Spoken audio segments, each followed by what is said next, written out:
టాలీవుడ్ సినీ సెలబ్రిటీలను పట్టి పీడిస్తున్న అతిపెద్ద భూతం డ్రగ్స్ దందా. డ్రగ్స్ భూతాన్ని ఇండస్ట్రీ నుంచి పూర్తిగా నిర్మూలించాలని అధికారులు ఎన్ని ప్రయత్నాలు చేస్తున్నా చాప కింద నీరులా ఈ డ్రగ్స్ దందా కొనసాగుతూనే ఉంది. సినీ పరిశ్రమకు చెందిన వ్యక్తుల్లో కొందరు ఈ దందాన్ని అత్యంత రహస్యంగా నడుపుతున్నారని ఇదివరకే కొన్ని ఆధారాలు లభ్యమయ్యాయి.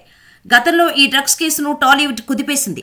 అప్పుడు స్టార్ డైరెక్టర్ పూరి సహా చార్మి, ముమైత్ ఖాన్, నవదీప్, రవితేజతో సహా పలువురు ప్రముఖుల పేర్లు ప్రముఖంగా వినిపించాయి.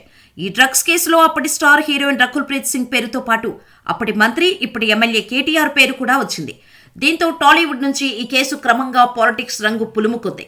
ఇప్పటి సీఎం రేవంత్ రెడ్డి, కేటీఆర్ పరస్పరం సవాళ్లు చేసుకుంటూ టెస్టులకు సిద్ధమా అంటూ ఛాలెంజ్లు కూడా చేసుకున్నారు. అయితే క్రమంగా ఆ కేసు మరుగున పడిపోయింది. అప్పుడెప్పుడో ఉగాది సమయంలో ఓ పబ్లో మళ్లీ డ్రగ్స్ పట్టుబడటం, అప్పుడు అక్కడ నటుడు నాగబాబు కుమార్తె నిహారిక ఉండటంతో ఆ వార్త బాగా హైలైట్ అయింది. అక్కడే రాహుల్ సిప్లిగంజ్ కూడా ఉండటంతో అది కాస్త వైరల్గా మారింది. ఈ కేసు కూడా పక్కన పెట్టేశారు. అయితే తాజాగా టాలీవుడ్లో మరోసారి డ్రగ్స్ కలకలం రేపాయి. హీరో రాజ్ తరుణ్ లవర్ లావణ్య డ్రగ్స్తో రెడ్ హ్యాండెడ్గా పట్టుబడింది. దీంతో సినీ ఇండస్ట్రీస్లో మరోసారి డ్రగ్స్ కలకలం రేగింది. తెలంగాణ స్పెషల్ టాస్క్ ఫోర్స్ పోలీసులు నిందితురాలి నుంచి 4 గ్రాముల MDMA డ్రగ్ను స్వాధీనం చేసుకున్నారు. లావణ్య MDMA డ్రగ్స్ను గోవా నుంచి హైదరాబాద్ తీసుకువచ్చినట్టు వార్తలు వస్తున్నాయి. సోమవారం మధ్యాహ్నం నార్సింగ్ పోలీస్ స్టేషన్ పరిధిలో పోలీసులు సోదాలు చేశారు. పోలీసుల సోదాల్లో లావణ్య, ఉనీత్ రెడ్డిలను వద్ద డ్రగ్స్ పట్టుబడ్డాయి. లావణ్య సంగీతం టీచర్గా పనిచేస్తోంది. పోలీసుల విచారణలో ఉనీత్ రెడ్డి తనకు డ్రగ్స్ ప్యాకెట్లు ఇచ్చినట్టు లావణ్య తెలిపింది. అయితే ఆ డ్రగ్స్ ని కొన్ని రోజుల క్రితమే ఉనీత్ నుంచి ఆమె కొనుగోలు చేసినట్టు వెల్లడైంది. ఆ సమాచారంతోనే లావణ్యను SOT పోలీసులు తనిఖీ చేయగా హ్యాండ్ బ్యాగ్స్ లో డ్రగ్స్ ప్యాకెట్లు దొరికాయి. ఈ ఇద్దరిపై NDPS 22B red with 8C కింద కేసు నమోదు చేసిన పోలీసులు నిందితులను రిమాండ్కు తరలించారు. పట్టుబడిన యువతి లావణ్య తెలుగు హీరో రాజ్ తరుణ్ ప్రియురాలిగా చెబుతున్నారు. దీనిపై పోలీసులు ఎలాంటి క్లారిటీ ఇవ్వలేదు. అయితే లావణ్య డ్రగ్స్ ఎవరి కోసం తెచ్చింది, ఎందుకు తెచ్చింది, తను వాడుకోవటానికే తెచ్చిందా అనే కోణంలో పోలీసులు విచారిస్తున్నారు. గతంలో కూడా టాలీవుడ్ డ్రగ్స్ కేసులు నమోదయ్యాయి. అయితే డ్రగ్స్ వాడుతున్న వారిలో ఎక్కువగా ఉన్నత కుటుంబాలకు చెందినవారుగా ఉంటున్నారు. లావణ్య ఎవరి లవర్, నిజంగానే రాజ్ తరుణ్ లవరా అనే విషయాలు తెలియాల్సి ఉంది. అయితే రేవంత్ సీఎంగా బాధ్యతలు చేపట్టినప్పటి నుంచి డ్రగ్స్ పై స్పెషల్ ఫోకస్ పెట్టి డ్రగ్స్ ఫ్రీ తెలంగాణగా చేయాలని చెబుతున్నారు. ఈ క్రమంలోనే సన్బర్న్ వంటి కార్యక్రమాలకు పర్మిషన్ కూడా ఇవ్వలేదు. క్రమంలోనే ఎక్కడికక్కడ విస్తృతంగా తనిఖీలు చేస్తున్నారు. డ్రగ్స్ విక్రయిస్తూ ఎవరైనా పట్టుబడితే కఠిన చర్యలు తీసుకుంటామని ఇప్పటికే రేవంత్ రెడ్డి స్ట్రాంగ్ వార్నింగ్ ఇచ్చారు. ఈ కేసులో ఎవరెవరి హస్తం ఉందో విచారణలో ఏం తేలుస్తారో అన్నది ఆసక్తిగా మారింది. తెలుగు పరిశ్రమలో డ్రగ్స్ మాఫియా కొత్త కాదు. 2017లో టాలీవుడ్లో డ్రగ్స్ కేసు భారీగా ప్రకంపనలు రేపింది. గతంలో టాలీవుడ్ను డ్రగ్స్తో షేక్ చేసిన అలెక్స్ను పోలీసులు పట్టుకోవడంతో సినీ తారల పేర్లు ఒక్కొక్కటిగా బయటకొచ్చాయి. ఈ కేసుపై ఎక్సైజ్ శాఖ ఆధ్వర్యంలో సిట్టు నియమించి విచారణ చేపట్టారు. సినీ పరిశ్రమకు చెందిన హీరో రవితేజ, చార్మి, రకుల్ ప్రీత్ సింగ్, రానా, పూరి జగన్నాథ్, నవదీప్, తరుణ్, తనీష్, సుబ్బరాజు, ముమైత్ ఖాన్ వంటి వారిలో 12 మందిని విచారించారు. వారందరి బ్యాంకు లావాదేవీలు పరిశీలించారు. అలా ఈడీ విచారణ కూడా సుమారు 2 నెలలు కొనసాగింది. అన్ని కోణాల్లో దర్యాప్తు జరిపినా కేసుకు సంబంధించి ఎలాంటి ఆధారాలు లభించలేదని ఈడీ తేల్చేసింది. వారిలో ఎవరూ కూడా డ్రగ్స్ వాడినట్టుగా ఆధారాలు లభ్యం కాలేదని ఫోరెన్సిక్ ల్యాబ్ తేల్చేసింది. ఈ నేపథ్యంలో డ్రగ్స్ కేసును మూసివేసినట్టు అయింది. ఈ కేసు అప్పటి excise enforcement director Akun Sabharwal ఆధ్వర్యంలో విచారణ చేశారు.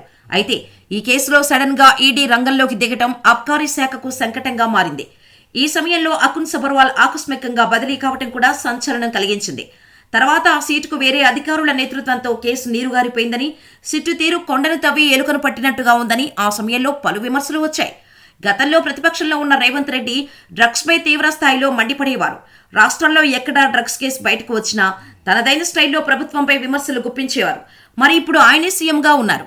మరి ఇప్పుడు ఈ ఘటనపై ఏ విధంగా స్పందించారు? పైగా ఈ కేసు కూడా టాలీవుడ్కు లింక్ ఉన్నట్టు కనిపిస్తుండటంతో ఆయన రియాక్షన్ ఎలా ఉంటుందో చూడాలి. అధికారులు ఎన్ని ప్రయత్నాలు చేస్తున్నా చాప కింద నీరులా ఈ డ్రగ్స్ దందా కొనసాగుతూనే ఉంది. సినీ పరిశ్రమకు చెందిన వ్యక్తుల్లో కొందరు ఈ దందాన్ని అత్యంత రహస్యంగా నడుపుతున్నారని ఇదివరకే కొన్ని ఆధారాలు లభ్యమయ్యాయి. గతంలో ఈ డ్రగ్స్ కేసును టాలీవుడ్ కుదిపేసింది. అప్పుడు స్టార్ డైరెక్టర్ పూరి సహా చార్మి, ముమైత్ ఖాన్, నవదీప్, రవితేజతో సహా పలువురు ప్రముఖుల పేర్లు ప్రముఖంగా వినిపించాయి. ఈ డ్రగ్స్ కేసులో అప్పటి స్టార్ హీరోయిన్ రకుల్ ప్రీత్ సింగ్ పేరుతో పాటు అప్పటి మంత్రి, ఇప్పటి ఎమ్మెల్యే కేటీఆర్ పేరు కూడా వచ్చింది.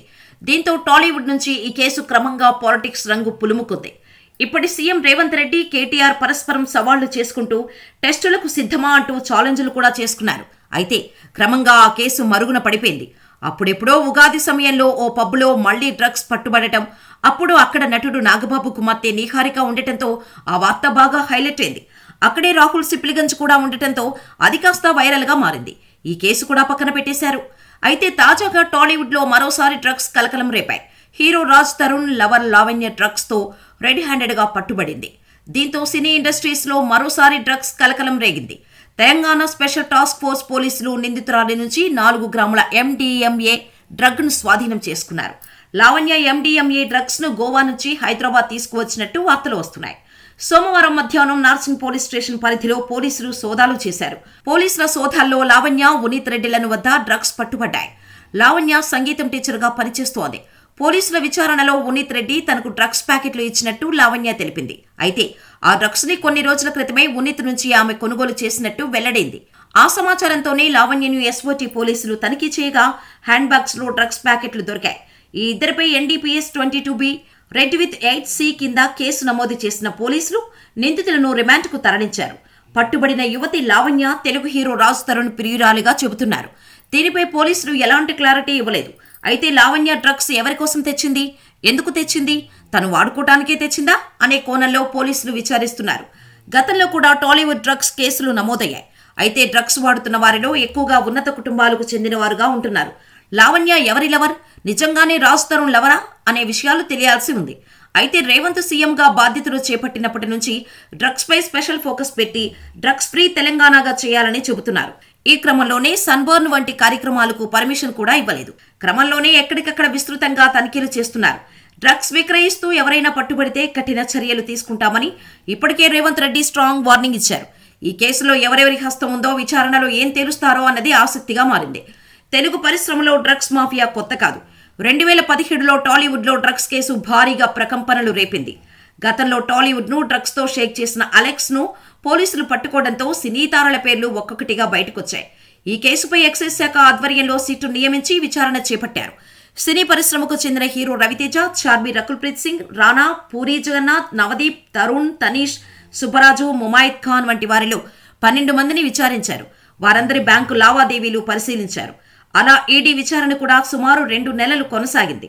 అన్ని కోణాల్లో దర్యాప్తు జరిపినా కేసుకు సంబంధించి ఎలాంటి ఆధారాలు లభించలేదని ఈడీ తేల్చేసింది. వారిలో ఎవరూ కూడా డ్రగ్స్ వాడినట్టుగా ఆధారాలు లభ్యం కాలేదని ఫోరెన్సిక్ ల్యాబ్ తేల్చేసింది. ఈ నేపథ్యంలో డ్రగ్స్ కేసును మూసివేసినట్టు అయింది. ఈ కేసు అప్పటి excise enforcement director Akun Sabharwal ఆధ్వర్యంలో విచారణ చేశారు.